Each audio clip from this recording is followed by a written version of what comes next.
Hare Krishna, everyone. Welcome to this week's edition of the Hare Krishnas in Britain podcast. Thank you for tuning in, whether you're watching this on Facebook or on YouTube. This is, believe it or not, episode number 40.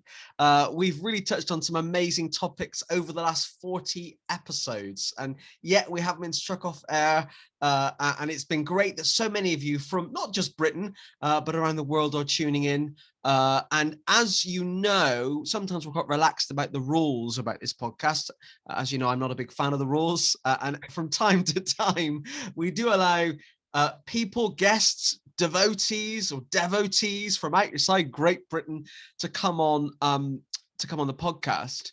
The Hare Krishnas in Britain podcast is run by the Hare Krishna Project, which is a preaching initiative. That sounds very religious, doesn't it? A preaching initiative in the UK to share, and our motto is, or our kind of mission statement is, to share Krishna consciousness with a new audience. And what we try and do on this podcast and in a lot of our publications and in our preaching activities is we try to spread the message of Krishna consciousness in a very kind of broad and liberal way. And one of the founding principles of the Hare Krishna Project here in Britain was to be as inclusive as possible. We don't just preach inclusion, we practice it as well. That's really important to us. It's a big focus for many members of our team to include people. And our guest this week is a wonderful devotee called Sukhi. Hare Krishna, Sukhi. Hare Krishna, please accept my humble obeisances. It's fantastic to have you with us this week. Now, we have kind of been in touch on social media for a while, and our viewers, our listeners, just then would have noticed that your accent might not be English or British. And I Just a little American, just a little. Just a little American. Yeah. And I'm really pleased you've come on as guest number 40, big number 40 this week, because we're going to talk about a really important topic. And what we're very keen to do on the Hare Krishnas in Britain podcast is to talk about real issues. And obviously, theologically or philosophically, people have different opinions about what's real. I'm talking about, in this material world, the things we experience on a daily basis. So we're going to come on to kind of the topic of discussion in a minute. But Sukhi, let's just start by telling us a bit about you and where you're from, your background and things like that. Sure. So again, my name is Sukhi. My pronouns are she, her, hers. I'm originally from San Diego, California. I lived in San Diego most of my life. I was a bramacari, and then I moved to Vrindavan for a year or so. Then moved back to San Diego, went to university. Now I'm living in San Francisco, and am very much looking forward to returning to Vrindavan very soon, in 2 months, after 4.5 years.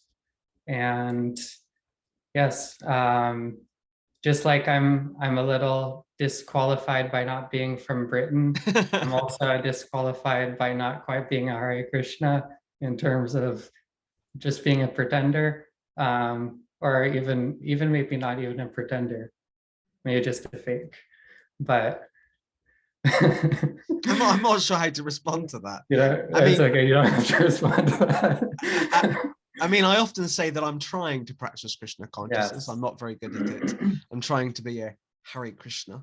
I feel that I let the team down every now and then, or quite often. Mm-hmm.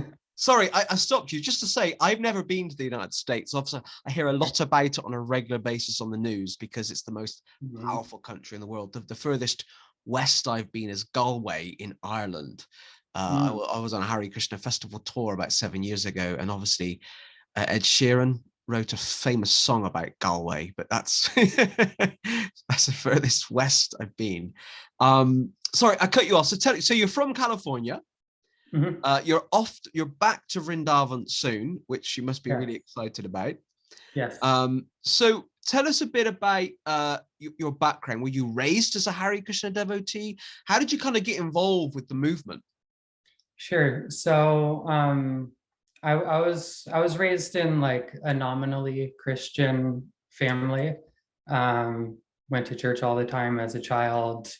I was personally very serious about religion and spirituality growing up, whereas my parents weren't. My parents were serious about being upset when I decided that Christianity wasn't for me, but in terms of being serious about their own practice, maybe not so much. And so, yeah, I think it was around the age of 10 years old when I started to really explore a lot of different religions. I was very much into Buddhism and like neo-paganism and different religions. And then I came in contact with Krishna consciousness when I was 17 from a book distributor that I encountered in downtown San Diego. And yeah, and then I'm also transgender. I realized that I'm trans. I realized, like, I made the connection between that term transgender and myself when I was 15. But my gender identity is something that has been consistent throughout my life, from early childhood. And yeah, it has played a big role in my life in general, and also in my life in Krishna consciousness, as well as we will discover together shortly. Yeah. So you were at one period in time a brahmachari. So some of our viewers, listeners may not know what that word means, because some non-Hare Krishna sometimes tune in, like my mom and my Nate. No, I'm joking. And brahmachari literally means monk, doesn't it? Mm-hmm. Which is a term often applied to men Right. that are living in a kind of monastic lifestyle. Mm-hmm. So tell us a bit about what it was like being a brahmachari. How long were you a brahmachari? Where were you living, and that kind of thing? Sure. So, well, I guess I'll back up to when I really kind of started to become serious about Krishna consciousness. So this was, like I said, I was about 17 years old. So for 2 years, I had known that I'm transgender at this point. I was, when I came in contact with Krishna consciousness, I was in this kind of mind space of not actually really wanting to deal with my gender identity. I didn't want to transition. I mean, I did, but I didn't want to deal with the trouble that I predicted would come along with transitioning. And so then I come in contact with Krishna consciousness. I was really attracted to the Maha Mantra. I would chant all the time. Well, I mean, not all the time, but I would spend a lot of my free time chanting Hare Krishna and reading Bhagavad Gita.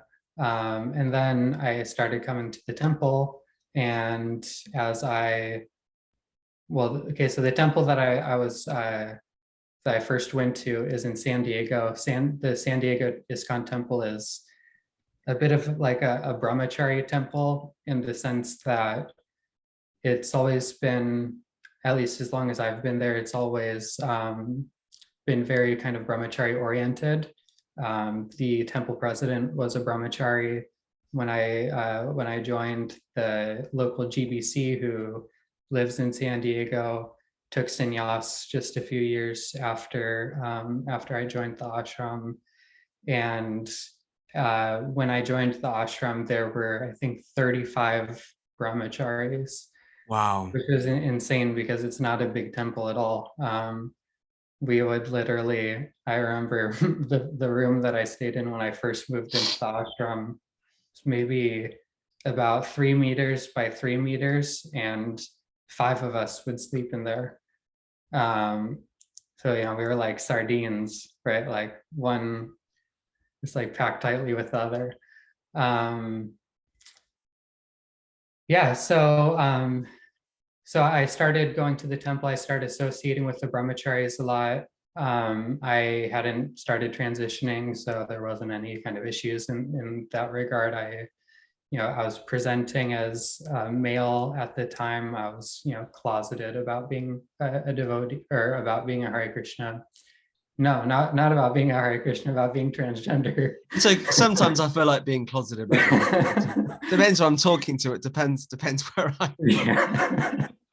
Yeah, so I was closeted about being transgender. I didn't really want to deal with being transgender. And so as I learned this philosophy from a very renunciate point of view, it was really emphasized how, sarvapati vinir muktam, if you practice Krishna consciousness, then you become cleared of all these material designations and identification with the body, and even with the mind, and and the intelligence of false ego. And so these different upadis, these material designations, can kind of be cleaned away from the heart by practicing devotional service.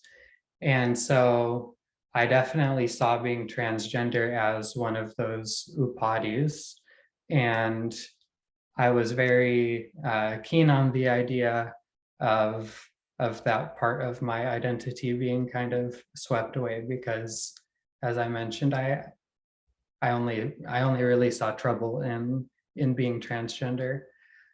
So being a renunciate and practicing Krishna consciousness, and becoming cleared of this troublesome thing that I didn't really want to deal with anyways, was very, very attractive.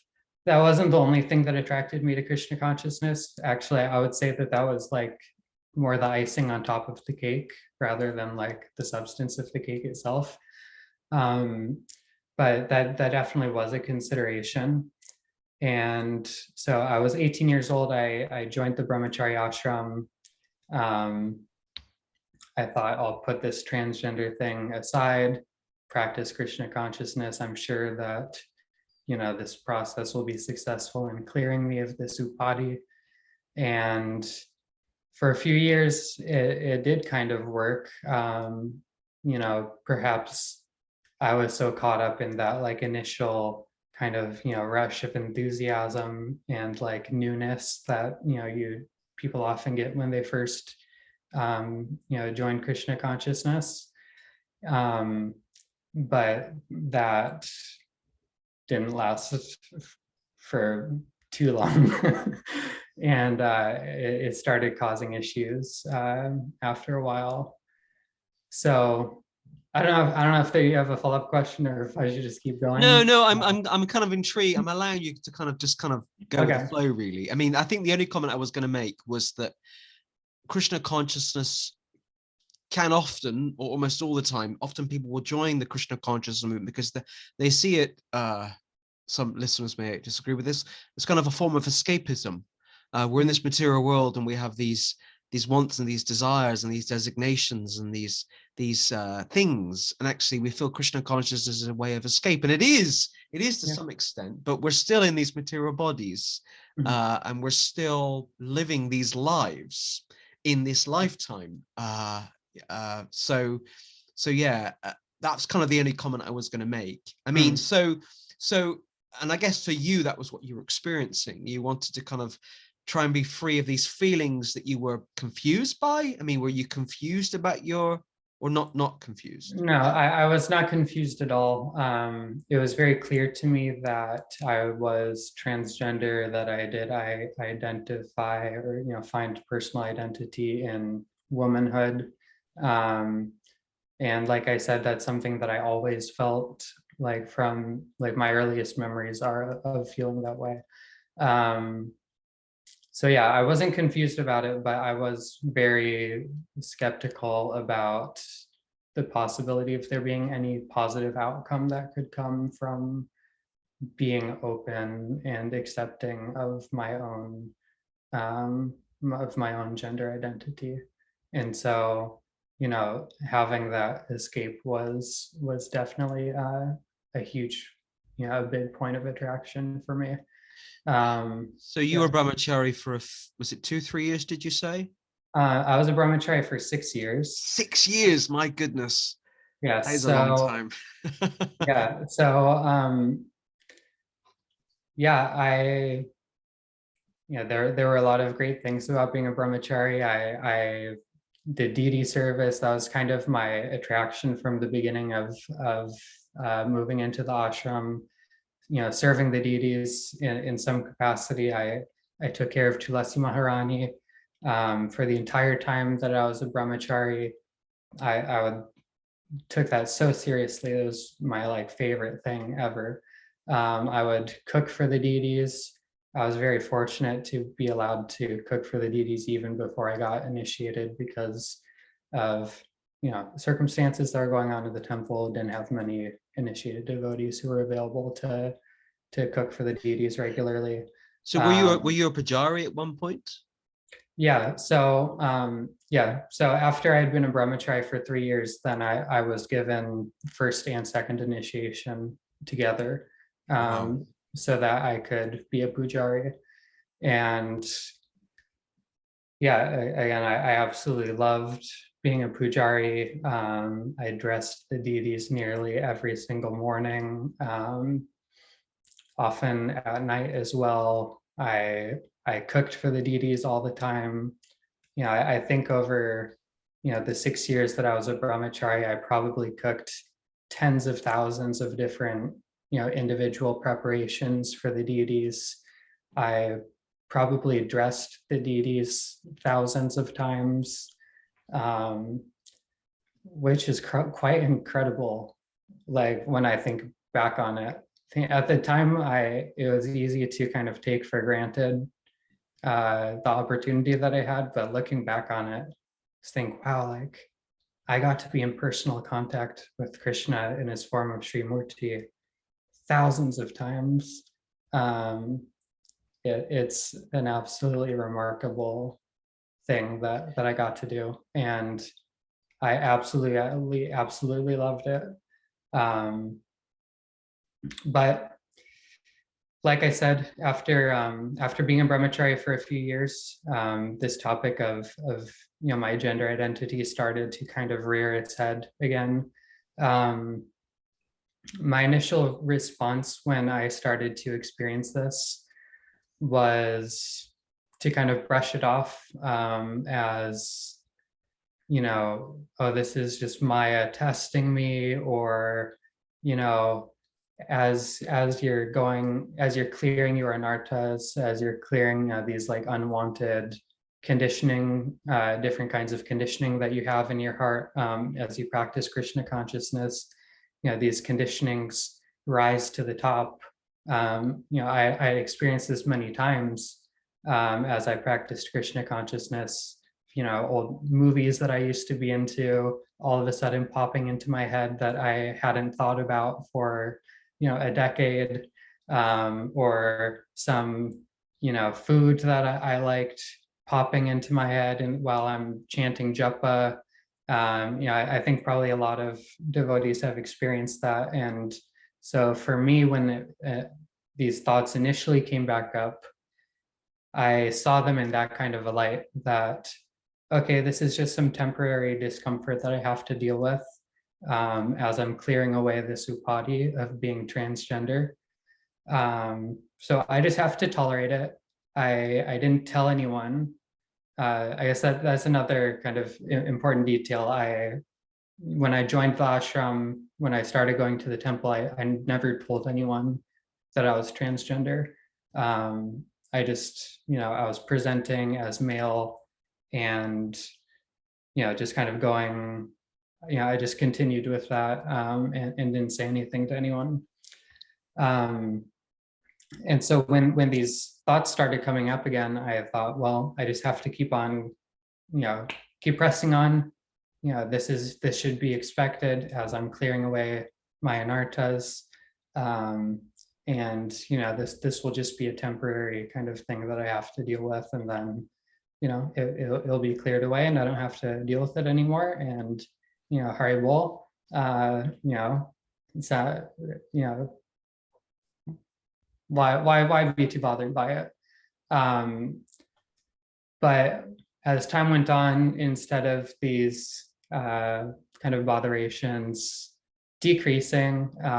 Over time, they actually increased a lot, which was very distressing to me, because I'd really convinced myself that being transgender was something that I had succeeded in overcoming, and that, you know, I didn't want to take seriously when these thoughts and desires were coming up in my head. So I, fervently told myself that it wasn't really something that I was bothered by. But yeah, the feelings got bigger and bigger. I also struggled with the whole kind of segregation between men and women that you especially experience as a brahmachari. Even like anyone who goes to an ISKCON temple is probably going to experience this kind of gender segregation, but especially as a brahmachari, I wasn't supposed to talk with women. I definitely wasn't supposed to be friends with women. And women have always throughout my life been the people who I related to the most, who I had the closest relationships with. Most of my friendships were always with women. And so suddenly not being able to connect with the people who I, was so accustomed to connecting with and who I really got along with and related to, it was really difficult. And at the same time, there were also women who would start coming to the temple regularly, who would start coming to Mangalarti every morning, who were new to Krishna consciousness. But then, because it was a brahmachari temple, where most of the time there were only brahmacharis there, these women didn't have devotees that they could form Vaishnava relationships with, and who could then be a source of guidance and inspiration for them. And so it pained my heart so much to see these women being neglected, as they were having this opportunity to grow in Krishna consciousness. And that disappointment or kind of regret, combined with my own difficulties in not having relationships with the kind of people who I connected with the most, was again another big source of distress and discomfort. As when I was a brahmachari, there were many nights where I literally I would stay up all night, just walking around the neighborhood around the temple chanting japa, because I was so distressed by the gender dysphoria that I was beginning to feel more and more as the years went by, until after a while, I think maybe after I'd been in the brahmachari ashram for 4 or 5 years, it really came to a point where it became very hard for me to completely resist giving into these thoughts and feelings. And so I would spend all day insisting to myself and that, I wasn't transgender, but then be up all night reading articles about transgender issues, in the world. And so there became this like great dichotomy between like what was going on in my heart truly and what I was willing to admit to myself and others was going on in my heart. And that led to a lot of it led to a lot of issues. I became very depressed. Unfortunately, I contemplated suicide a lot. I developed eating disorders. This is while I was living in the brahmachari ashram. And I really started to isolate myself from other devotees. I would often spend just all day locked up in my room when I wasn't doing some specific service that I needed to be outside of my room for. and would sometimes go days without eating, just because I was feeling so much inner distress and turmoil about being transgender, and not being able to kind of overcome this, but at the same time not being able to admit to myself that it was really as serious of a problem as it was.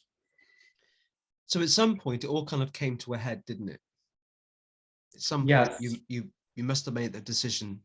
I need to leave the temple. Mhm. I need to stop identifying as a brahmachari, stop being a brahmachari. Mhm. So tell us a bit about that. And the other thing, kind of question I want to at some point maybe kind of find out a bit more about is your name is Sukhi. Kind of who gave you your name? You were initiated in ISKCON, and maybe tell us a bit about that as well at some Mhm. point if you can. Sure. So I guess I'll start with the name part. So I was like I said, I was given, first and second initiation after 3 years in the ashram. I was given Diksha by Srila Deva Amrita Maharaj. And yes, he initiated me with the name Sukhi Bhaktadas, the happy servant of the devotees, or it can also be interpreted as one who serves the happy devotees. Devamrita Maharaj gave me both translations in different instances. Yeah, so Sukhi Bhakta was what I went by for a long time. And then after living in the Brahmachari ashram for 6 years, I realized that, I wanted to leave the Brahmachari ashram. It wasn't just because of these, this inner turmoil that I was feeling about being transgender. It was also because, well, there were some dynamics going on in the ashram that I didn't feel comfortable with. And I don't know, it was kind of like a cabin fever thing as well. After being kind of in this one kind of limited environment for a long time, I just really felt restless, and I needed, a change. And so I decided to leave the Brahmachari ashram. I had no idea what I was going to do once I left the Brahmachari ashram. I was over at my parents' house one day, and I was having a conversation with my mother about this. My mother is not a devotee, like I mentioned before. She doesn't know anything about Krishna consciousness, except like some very basic points. So I'm having this conversation with her, and I'm telling her, I just don't know what I'm going to do. Like once I leave the temple, I don't know what I want to do with my life. I don't know what kind of a job or career I would want to go for. And she gave me this like incredulous look, and she said, "Sukhi, why don't you just go to Vrindavan?" Like she said it just like that. Like I kind of like, what are you thinking? Like, just go to Vrindavan. And like I wasn't even aware that she knew what Vrindavan was. And so I don't know where she learned about Vrindavan from. But I respond like, what, just go to Vrindavan? And she was like, yes, just go to Vrindavan, Sukhi, just go to Vrindavan. And I was like, okay, I'll go to Vrindavan. And and so yeah, so I moved to Vrindavan, and like I said, I lived in Vrindavan for about a year. I was very fortunate to be blessed with the association of Vrajvasis. Yeah, I spent a lot of time with many different Vrajvasis, got to spend a lot of time at different Vrajvasi temples. And kind of circling back to the transgender topic, one of the things that was very interesting as I interacted with Vrajvasis was how, like, as I got to know these Vrajvasis, they started asking questions about my gender, like over and over and over again, just out of the blue. I would be sitting around a campfire, for instance, with some Vrajvasis, in the winter, and then, one of them would, just come up to me and be like, Sukhi, are you a woman? And I wasn't transitioning. I didn't want to transition. I had shaved head and wore dhoti and kurta all the time and a turban. No external signs as far as I could tell. But yeah, they would ask me these questions like, Sukhi, are you a woman? And I'd be like, no, like, of course I'm not a woman. And then I would sometimes, so I speak a little Hindi, so I would hear them talking amongst themselves like, oh, like I think that's actually a woman. And then, so Devamrita Maharaj gave me the name Sukhi Bhaktadas. The Vrajvasis named me Sukhi, which, in one sense, it's just a shortened version of Sukhi Bhaktadas, right? But the Vrajvasis were very clear about that it had a different meaning, when they were just giving me the name Sukhi compared to Sukhi Bhaktadas, which was that, Sukhi on its own means, the woman who is, who derives satisfaction from the blessings of Krishna. So they gave me this female name. They were very clear about that it was a female name when they started calling me Sukhi. Some of the Vrajvasis also named me Sundari, is another name that many Vrajvasis would call me. And yeah, for me, who was trying to very staunchly deny to myself and others that I'm transgender, is quite bewildering to kind of encounter this like insistence from these Vrajvasis that, like, oh no, this person that is actually a woman. Like, we can definitely tell, like, that this is a woman. And so anyways, I lived in Vrindavan for a year. I could tell, an infinite number of stories about that, and all the blessings that I received while I was living in Vrindavan.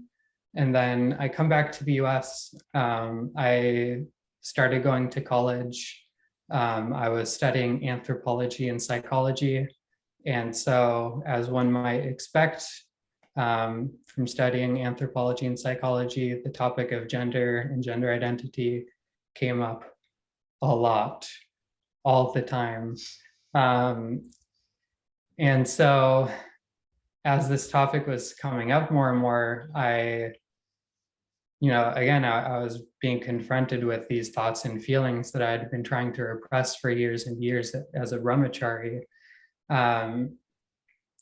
And as time went on, I found it harder and harder to just kind of dismiss these thoughts and feelings as, just being like meaningless, or just being, Maya testing me.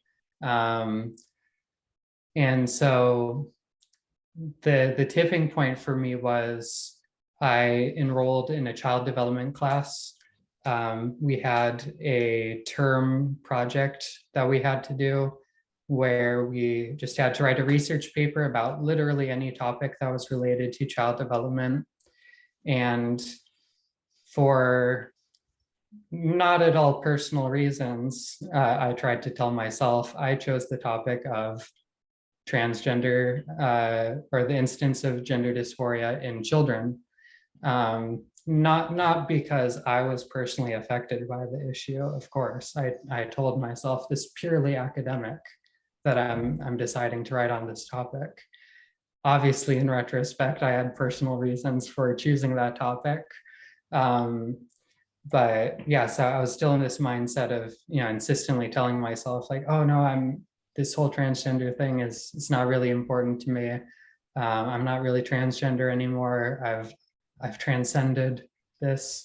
And so I start, doing my research for this term paper. And as I was doing my research, I came across a book called Becoming Nicole, which is like a biographical narrative about an actual trans woman who, had gender dysphoria from childhood and then transitioned when she was, I think, 9 or 10 years old.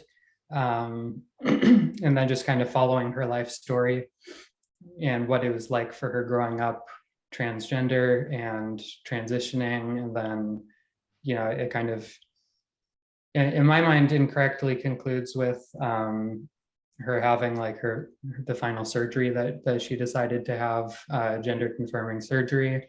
I have some personal issues with them ending it that way, which that's a whole other rabbit hole that I could venture down.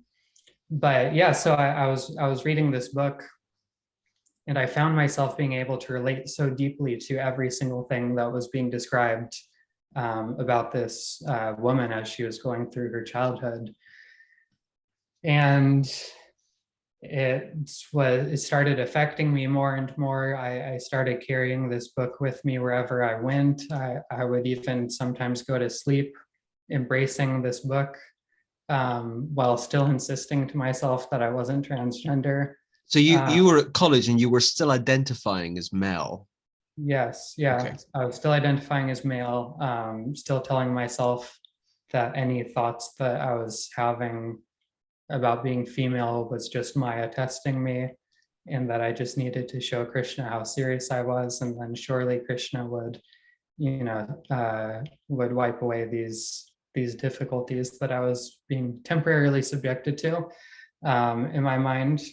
But yeah, so this book was affecting me more and more, and then finally, I remember one day, I read a chapter of the book and I just kind of broke down in tears, and I started kind of really trying to examine like what are these feelings that are going on in my mind right now. Why am I crying? Why is this book affecting me so much? And I just realized, I've been trying to not be transgender for 8 years at that point. I've been insisting to myself so much that I didn't need to transition, been insisting to myself so much that I was able to just transcend this whole transgender issue. But you know what, after 8 years, despite my best effort, I am still transgender. And I realized that I've actually been going through a lot of distress trying to just renounce this whole transgender thing. And despite all this distress and trouble that I've subjected myself to in pursuit of this, it hasn't even worked, right? Like, these feelings are still going on. I started to make the connection between the depression I had been feeling as a brahmachari and the eating disorders and suicidal thoughts and my gender identity. And I realized, wow, like, not only have I been kind of deluding myself by trying to tell myself that I'm not transgender for all these years, but I've actually been really hurting myself deeply.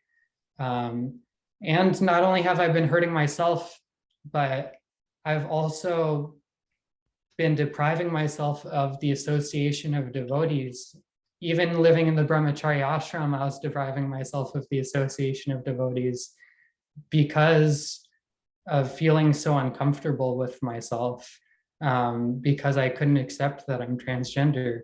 And so I realized that if I'm going to overcome this issue, I can't overcome it by just renouncing it. I have to overcome it by coming to terms with it and, coming to a point of peace with this.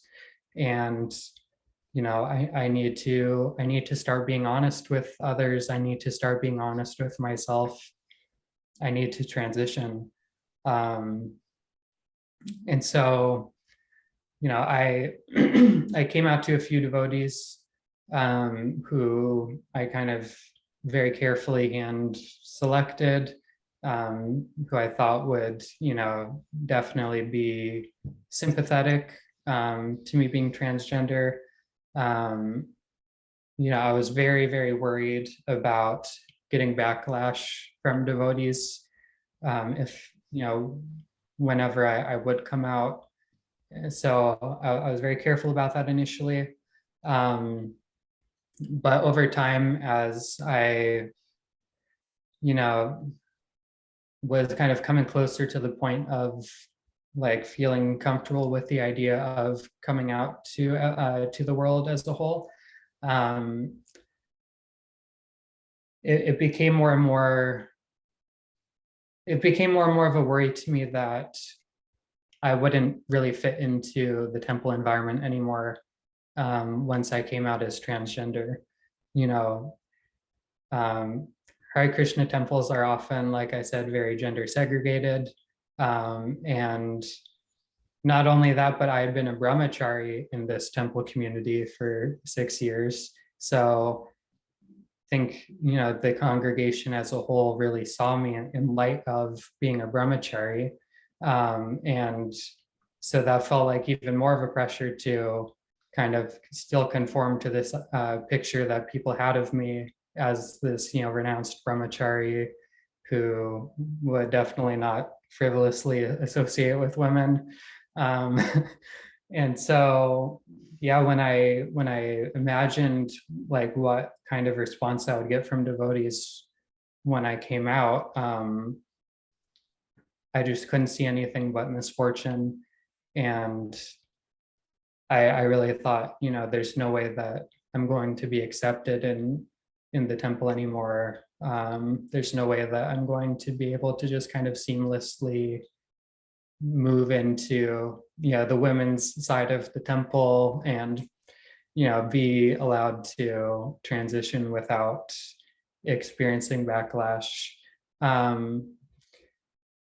So yeah, as I considered this more and more, it really made me not want to be around devotees anymore, actually, because this was such a big deal for me, and it was something that I'd realized was so important for me to finally address. And like I said, I didn't anticipate it going well amongst devotees at large.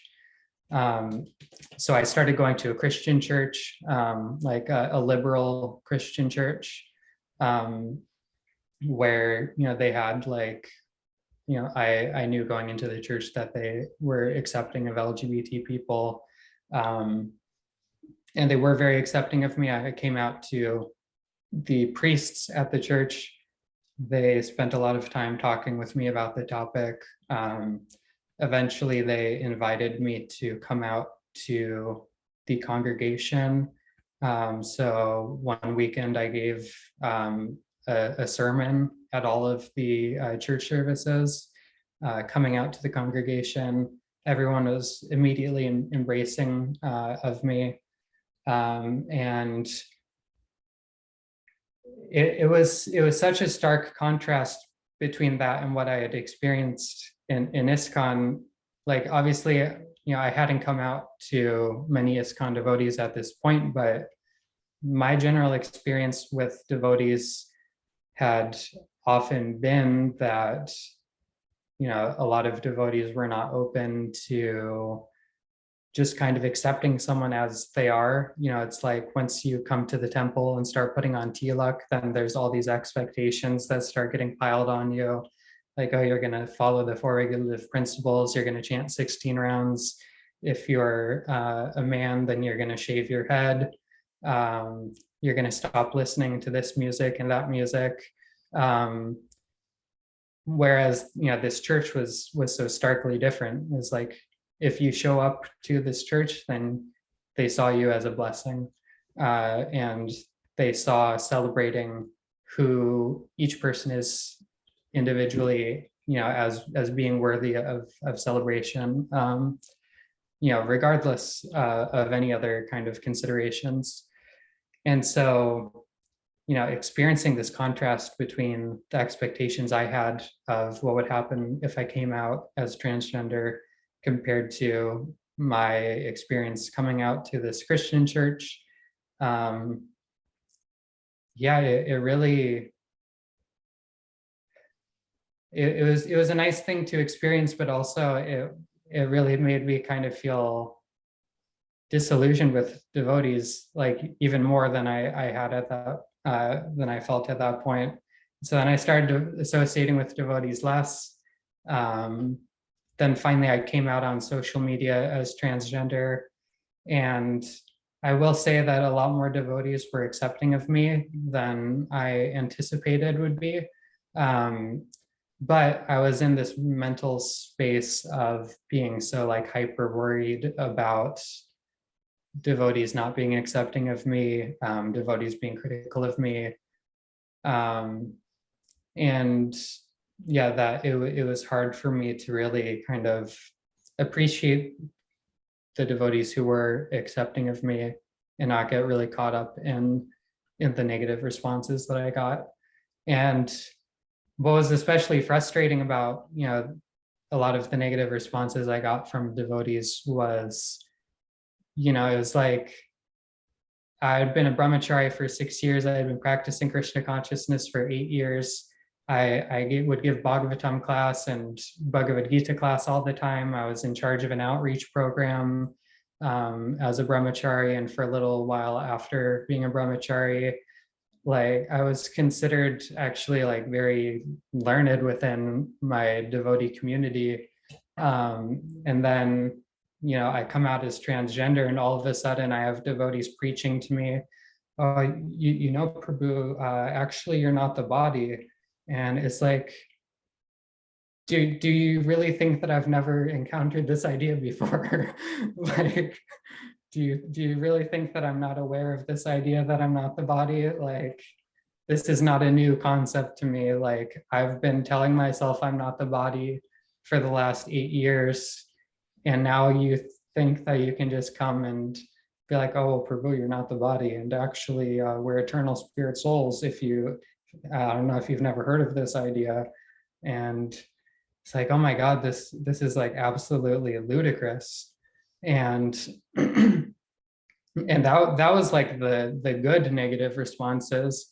I had so many worse responses from devotees, even devotees who I was friends with, would go on social media and make posts about like, "Oh, imagine this hypothetically. There's a devotee who comes out as transgender. Does this person have any faith in Krishna consciousness?"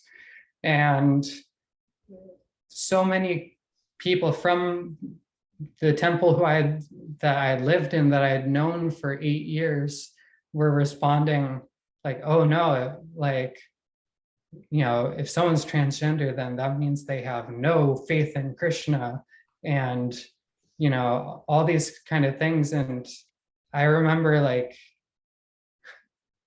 I was friends on Facebook with the devotee who posted this. Like, this devotee knew that I was going to see it. And then, I'm looking through the comments and I'm seeing these responses. And I remember replying to one of the congregation members. And I was like, "So after you've known me for all of this time, after I've sacrificed, I sacrificed all of myself, my entire being, for 6 years to the temple. I was a pujari giving Bhagavatam classes, and now you're saying that you don't feel I have any faith in Krishna?" Like, that hurts so much. Like, I can't believe that you would say such a thing. And, of course, being called out on it, she gave some kind of half-hearted, like, "Oh, I didn't mean it kind of a thing. But that just kind of bothered me even more, because it's like, well, gosh, not only is this a part of your character that you would say such a thing, but then you're not even able to own up to the fact that you just like deeply insulted me just based on this one thing, like that I myself tried so hard to like clear away from my life. And then now after so much effort, I've realized that this one thing I need to make a sort of concession about. And all of a sudden I have no faith in Krishna. Like, my God, it was heartbreaking to me. And yeah, so that set off a period of years of actually trying not only to not associate with devotees, but I really started to kind of push away my identity as a devotee for a few years. And I really kind of became actively antagonistic towards devotional service in a lot of ways because of these negative responses that I had gotten.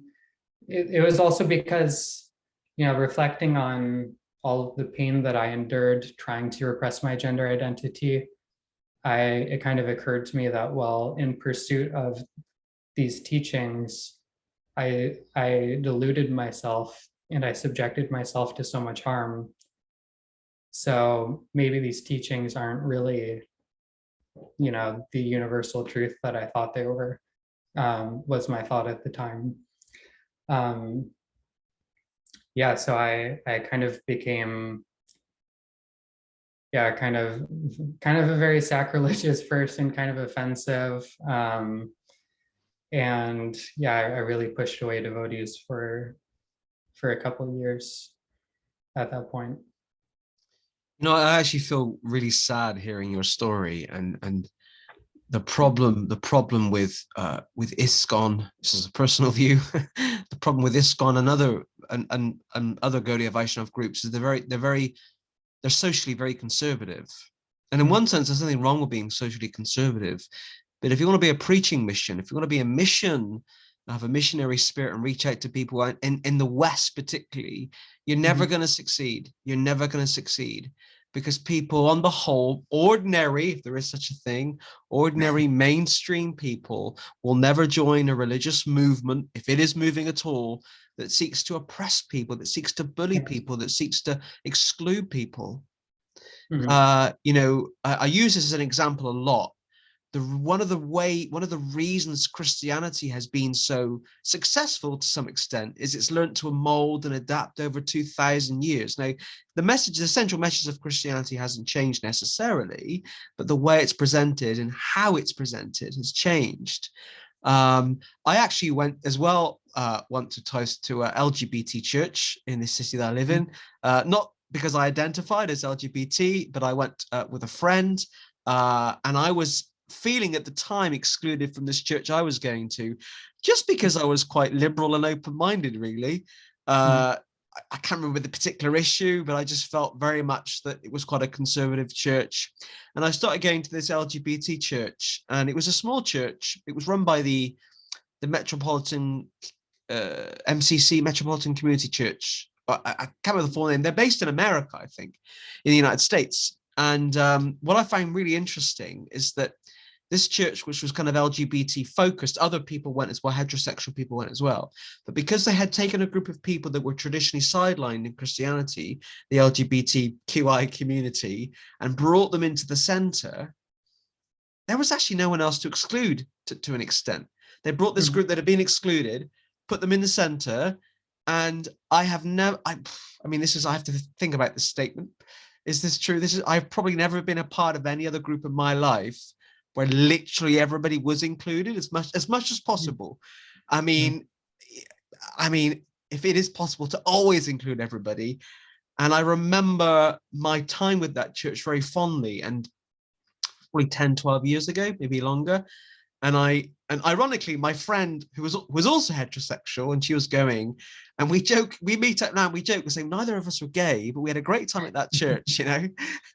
And I try to take some of the things I learned in that church to the stuff that I do today. And I get really upset and angry when I hear stories like yours, because, you know, they don't need, it doesn't need to be that way. Devotees in the West, and probably lots of places, often lose focus on, we should be looking outward and not inward. You know, people, it's certainly in the UK, it's probably the same in the United States. They're not queuing up to join the Hare Krishna movement. They're not banging at the door to join. Actually, people drive past the temple and don't know there's a temple there. Yeah. So it upsets me a lot, actually, your story. Can I ask you a question? I'm conscious we've been chatting for an hour. We can chat a lot longer. There's some more questions I want to ask you, but I particularly want to ask you a question. You don't have to answer this if you don't want to, about your relationship with your Diksha Guru in ISKCON. Kind of, what was his reaction to you coming out as trans? Kind of, if you feel comfortable sharing that. Yeah, so I actually never did come out to my Diksha Guru. I heard from some transgender devotees who I met over Facebook, who were also disciples of Devamrita Maharaj, that they had experienced negative reactions from him.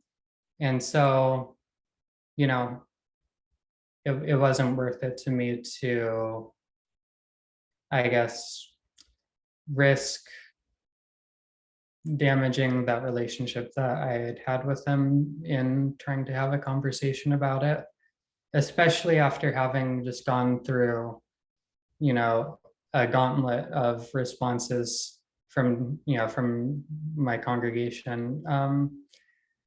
And also the fact that, like, I felt very burnt out about devotees in general after coming out, you know, to then like subject myself to that more when I didn't want to really be a devotee anymore.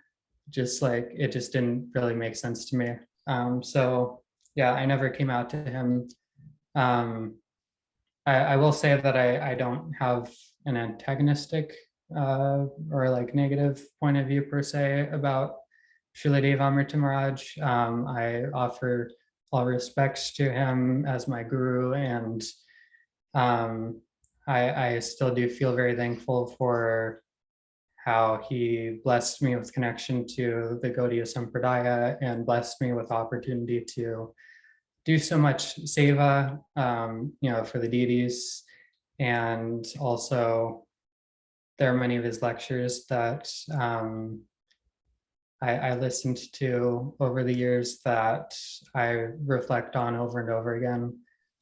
So yeah, I mean, he's still my guru, but he's my Diksha Guru, but not my Shiksha Guru. And that's perfectly fine. That's allowed. That's allowed. Yeah, but Bhaktivinoda Thakur was like that. So if it was good enough for him, then it's good enough for me, I think. Yeah.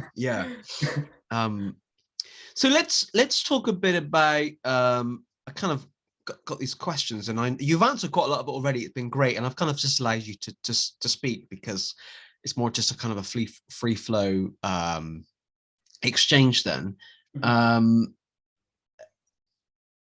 You've kind of already answered this, but I'll just kind of relay the question again. How did coming out affect your relationship with the devotee community? You've kind of talked about some of those negative things, and you became quite maybe antagonistic. What's your relationship now with the devotee community? Sure. So like I said, I spent a couple years in this kind of mental space in which I was really trying to push away devotees and devotional service. Yeah, I very actively tried to assert both to myself and others that I wasn't a devotee anymore. I would even sometimes, you know, express some kind of divergent viewpoints in kind of aggressive ways, partially as a way of trying to kind of assert, that I wasn't a devotee anymore. But I was very fortunate in that even as I had this borderline offensive and antagonistic mentality towards devotees in devotional service, there were still a handful of, or perhaps even more than a handful of devotees who continued to be kind towards me, who continued to be friends towards me, even if it was in a very kind of marginal, not too close of a way. But they continued to be friends with me. They continued to be friends on Facebook. So I kept seeing their posts. And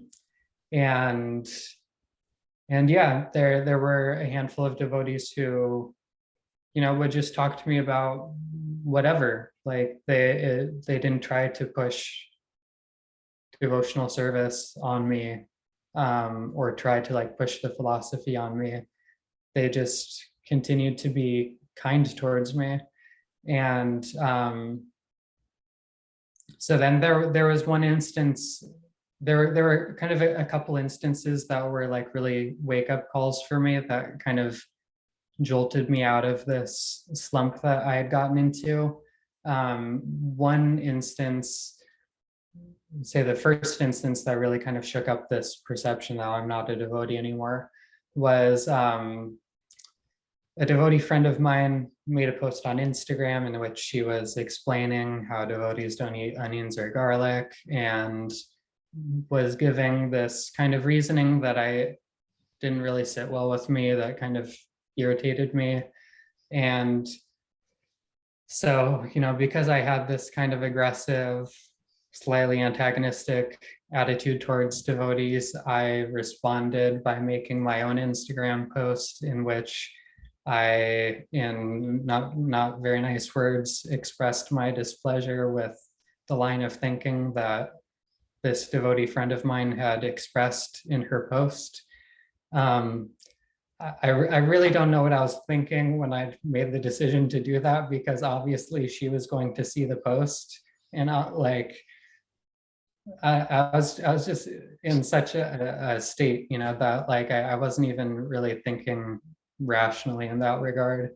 So of course she sees the post and she sends me a message, and it's just like, Sukhi, like, she's just kind of like, what's wrong with you? Like, if you had a problem with my post, like, why didn't you just message me about it? Like, we could have talked about it. Like, we're friends, aren't we? And so then that kind of made me realize, like, okay, maybe I didn't go about this very well. So I responded with an apology. And then she said to me, Sukhi, like, I know that you've gone through a lot of things in your devotional life, and that you've faced a lot of struggles, and that you don't want to be a devotee perhaps, but I have to tell you that, like, if I'm completely honest with you, you can do and you can say whatever you want, but I will always know that you are a devotee, and you are actually not just a devotee, you're a Vrajvasi, that Vrindavan is situated in your heart. And it doesn't matter what you say to me, you're never going to convince me that that's not true. And it was like getting struck with lightning or something. Like, she was so right. Like, I started to reflect on this, like, that, yeah, it's actually, like, even as I've tried to not be a devotee, like, if I'm honest with myself, like, just like as I tried to repress being transgender, thoughts were still coming up about being transgender. So similarly, as I was trying to repress being a devotee, I was still thinking about devotional service, like, all the time. And I was still thinking about Vrindavan all the time.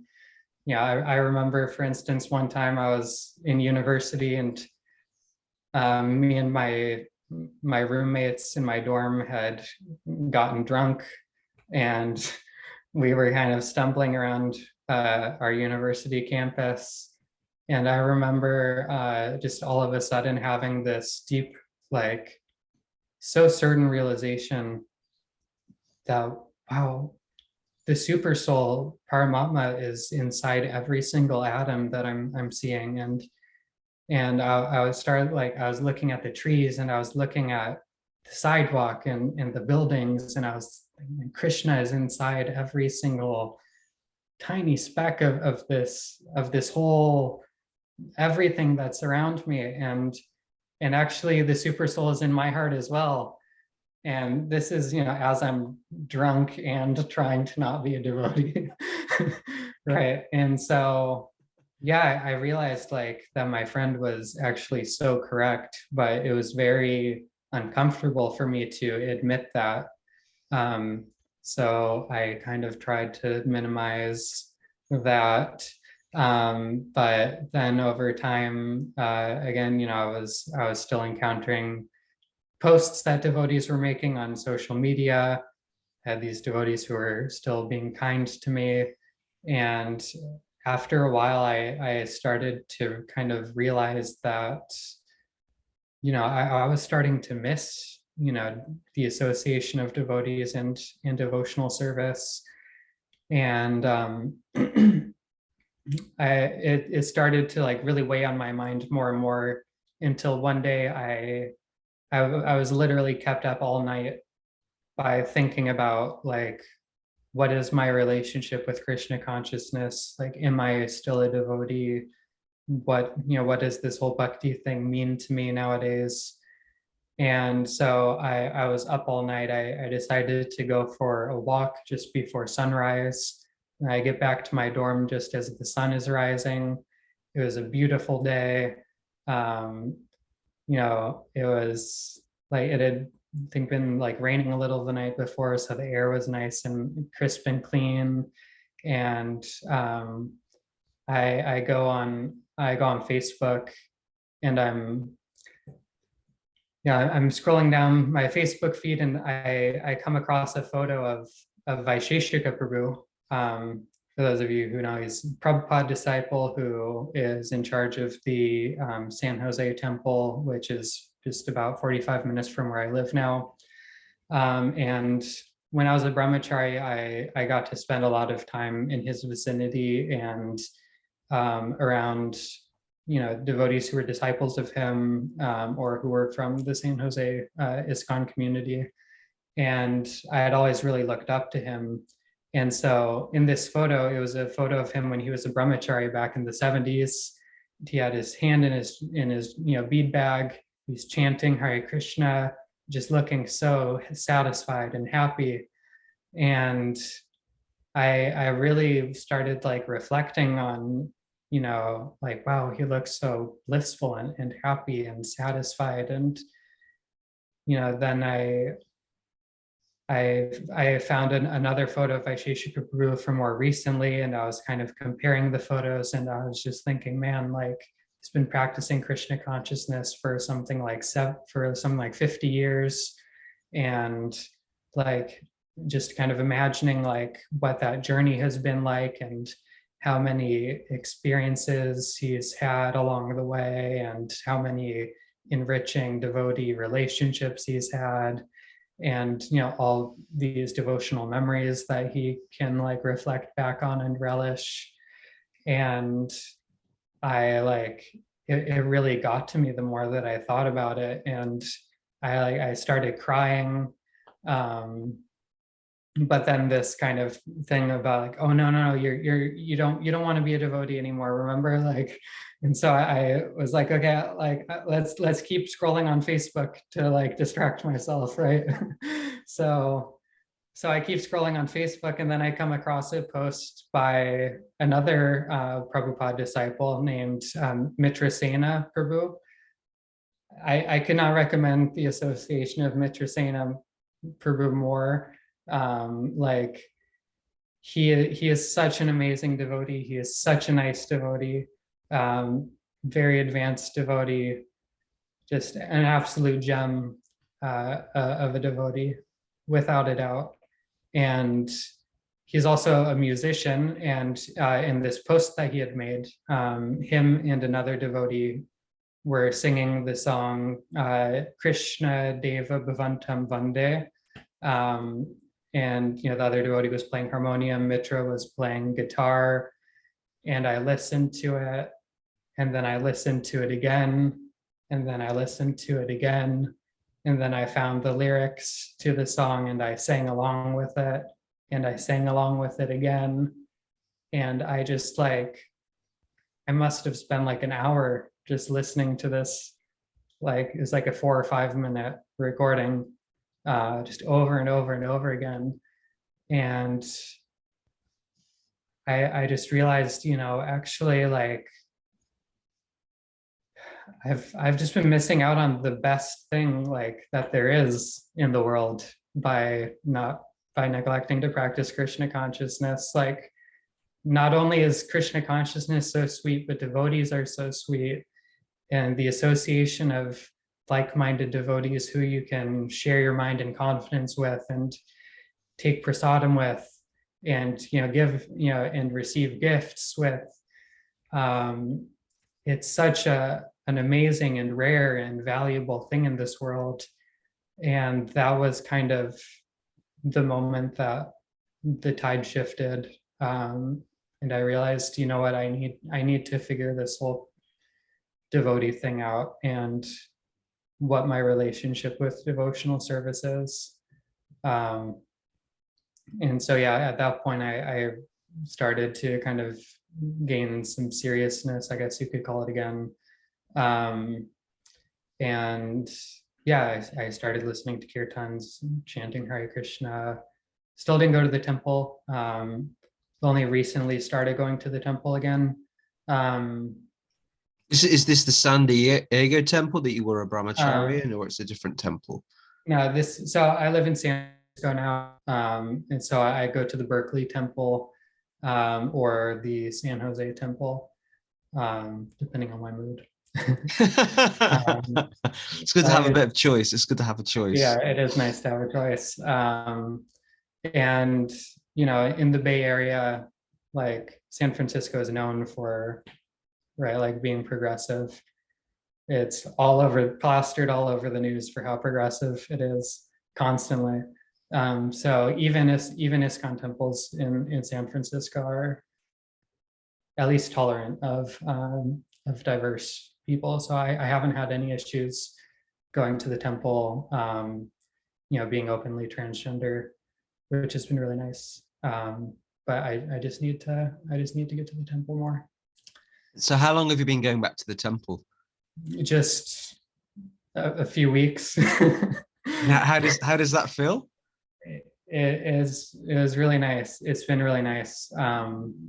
Yeah, it's been. I mean, really nice. I'm really encouraged to hear what you've just said, particularly about how this, is it San Jose you mentioned, is maybe a bit more progressive to some. I know you didn't use that word, I don't think, but certainly, Prabhupada's idea when he was setting up ISKCON and establishing ISKCON is that temples should serve their local communities. So if the temple is based in a progressive liberal area where there's a large LGBT community, why wouldn't we want to serve that community? Lord Chaitanya, Krishna didn't appear as Lord Chaitanya just for the heterosexuals, or just thankfully, or just for the Indians, thankfully. Prabhupada came to the West so that anyone and anyone could take to Krishna consciousness. Anyone and anyone could chant Hare Krishna, could read Bhagavad Gita, not just the heterosexual males. Right. And even anyone who pushes the limits of Lord Chaitanya's mission is going to be criticized, right? Bhaktisiddhanta Saraswati Thakur was criticized for the ways that he innovated Krishna consciousness. Prabhupada was criticized for the innovations that he made in the application of Krishna consciousness and the concessions that he made, or maybe even concessions isn't the right word, but the different, kind of details and rules and regulations that he provided to Western devotees, or even just the whole thing of like coming to the West itself, Prabhupada was criticized for. So yeah, there's always going to be naysayers, but the fact of the matter is that Lord Chaitanya's movement is for everyone, number one. And number two, that actually we transgender people have like a huge history within Gaudiya Vaishnavism itself.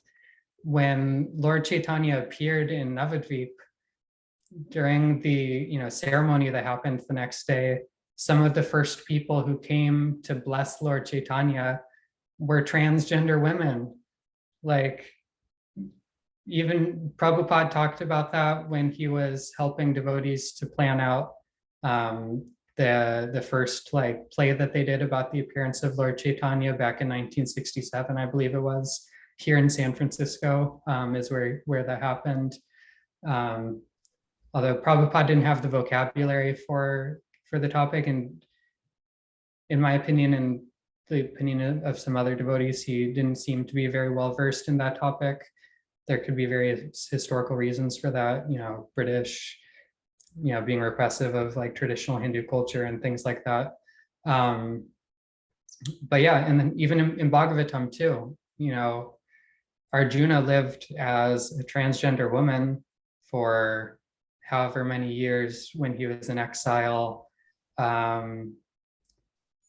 Yeah, in Dvarka, there were transgender women who, were living there with Krishna. Like, they're pure devotees, obviously. Like, you don't just get to live in Dvarka with Krishna for nothing. And these are transgender women. Yeah, so this idea of like that somehow it's like subversive or revolutionary to be inclusive of people of diverse gender identities within devotional spaces is really pretty ludicrous, actually. And regardless of what gender identity or other designations we have, Lord Chaitanya says in Chaitanya Charitamrita, Nitya Siddha Krishna Prema Sajika Punoy, that every single jiva has Krishna consciousness eternally established within their heart. We're all Nitya Siddhas. Every single jiva is a Nitya Siddha. Sometimes devotees debate about, is this person Nitya Siddha or Sadhana Siddha, or different kind of points about that. We're all Nitya Siddha, actually, according to Lord Chaitanya. Even people who are transgender. And Krishna also says in Bhagavad Gita that Krishna consciousness is for everyone. It's, no matter what kind of sinful birth one may have or who one is, Krishna consciousness is for everyone. There's no exclusion for anyone to practice Krishna consciousness. Over the last maybe 22 years, I've kind of been around a bit religiously. I've tried Christianity and paganism a little bit, and I've been to kind of Mormon meetings and Jehovah's Witnesses, and I kind of concluded with, academically in my head, I concluded with Krishna consciousness because I'd found this philosophy that taught more strongly than any other that we're not the body. This body isn't who we are, and I never really heard that elsewhere to that depth and that level. So for me, there's absolutely, and there has been any contradiction between someone who chooses to transition or however they identify. For me, it's just not an issue. And I don't understand, in a philosophy that really heavily preaches that we're not the body, why it is an issue. When I first got involved with ISKCON in my late teens, so I'm almost 40 now, when I got involved with ISKCON in my late teens, I'd come from some kind of difficult experiences in the Christian church and various things, and I'd come to this kind of religious organization or religious group that I thought was, I'm going to come back full circle in a minute, I thought was very liberal, very inclusive. So I was genuinely surprised to find things like homophobia and later transphobia in particularly, we're using ISKCON as an example. It probably exists in other Gaudiya Vaishnava groups as well, because I just didn't understand it. You know, I just didn't understand how an organization was preaching this ancient and ageless philosophy of Krishna consciousness could in any way discriminate against anyone. So it's something that I've kind of struggled to come to terms with, really, that there is such discrimination. I think on a practical level, you know, you're absolutely right what you said about kind of people that have been kind of reformers in history, Srila Prabhupada, Bhaktivinoda Thakur, Srila Bhaktivedanta Maharaj, that get criticized for trying new things and maybe modifying and adapting. You know, and I'm sure some devotees would definitely disagree with me for saying this. Mats or organizations like ISKCON need to look at how they practice things in the West. You know, and I know a lot of devotees don't like change, but this idea, you know, and I find this very weird when I started going to an ISKCON temple, that men and women would, not always, but certainly sit differently. I still don't understand why they do, or why they have to. I was at a talk recently in London. There was a sannyasi talking, and I hadn't really met him before, and I was a bit nervous about asking him difficult questions because I want to come across as some kind of weirdo sitting at the back. And he was a really great. I won't necessarily say his name. He was a great sannyasi, giving a great talk about Krishna consciousness. He wasn't an ISKCON guru, but has a lot of support from devotees in ISKCON. And he was saying, you know, that sannyasis, in his Indian accent, sannyasis shouldn't mix with women, shouldn't have any contact with women. And I was thinking, well, I kind of get that. I understand that. It's because you might find a particular lady attractive, you know, and you don't want to mix with her or start to get these thoughts and ideas. But I thought, well, what if a particular sannyasi is gay? Is it then? Right. Is it then? You're not allowed to hang out with men? You know, I kind of wanted to ask that question, but I wasn't brave enough. What if a sannyasi is gay and finds men attractive? What do we do? Do we modify and adapt and make sure that sannyasi only hangs out with women? Because I mean, certainly the gay men that I know don't find women attractive. Right. Yeah. So actually, they should be hanging out with the women, not exactly. So we have to look at how we, on a practical level, modify and adapt not the message, but the application of Krishna consciousness to our modern Western lifestyle. And it's the same, you know, and this is probably more of a Grihastha thing than a brahmacharini thing. I don't see why a lot of people in the Hare Krishna won't do this. Why can't men and women hug? Just because you hug someone doesn't mean that you're sexually attracted to them. It's just a hug, you know. I'm from a different culture where I know men that are Grihasthas and women that are not, you know, that are married, you know, and they're like just friends, but they just don't hug. And I don't understand that. Anyway, that's an example. I'm kind of rabbiting on, but as I think at some point the leaders in ISKCON need to show some bravery and courage in just trying new things. Some of the leaders in ISKCON are trying new things, actually. Not necessarily going to name any names right now. Some of them are being a bit courageous and putting their neck on the line. But yeah, go ahead. And it's ridiculous, in my opinion, to have these standards for renunciates be the overarching social rules that govern all devotees. Like, newsflash, like, I don't know if devotees have realized this yet by now, but most devotees are not going to be lifelong brahmacharis. Most devotees are not going to be sannyasis. Even some of the people who become sannyasis shouldn't have been sannyasis. We've seen that many times too. So why in the world are we shaping all of ISKCON around the standards that a sannyasi is supposed to follow? It's absolutely ridiculous, and kind of goes back to that point of being tone deaf to time, place, and circumstance, and tone deaf to like what the actual logical applications of Krishna conscious principles would be, rather than focusing so heavily on the details or how those principles might have been applied in a particular situation. Yeah, I agree. I mean, we're preaching to each other. We're both in the choir, Yeah. whatever the expression is. I completely agree with you. I just and using ISKCON as an example, because we're both from ISKCON to some extent.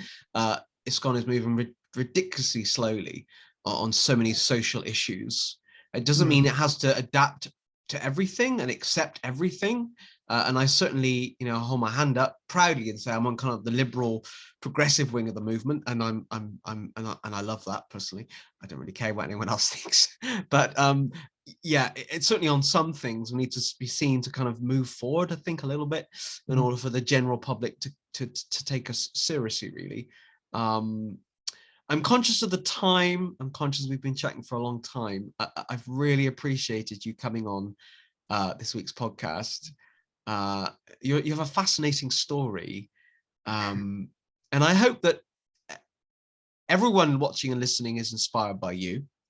And I hope that those, and there will be a number of devotees that will be struggling with their identity, will be struggling with their gender, or how they feel they should be in this world. And I would encourage them to maybe get in touch with you if they want, if people listening, watching this, want to message the Hare Krishna project here on social media. We can privately get you in touch with Sukhi, and I certainly encourage anyone to do that.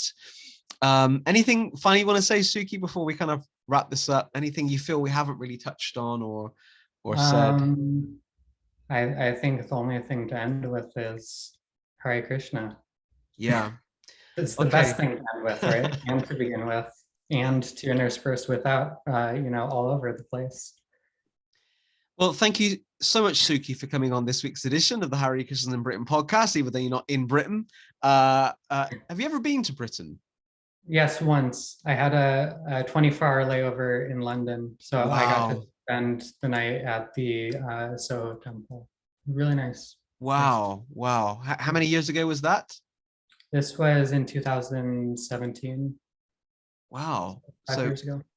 5 years. That was the year I was initiated, but not that I've not been involved much with the Soho Temple, because I don't go to central London that often, but I live a bit far away from London.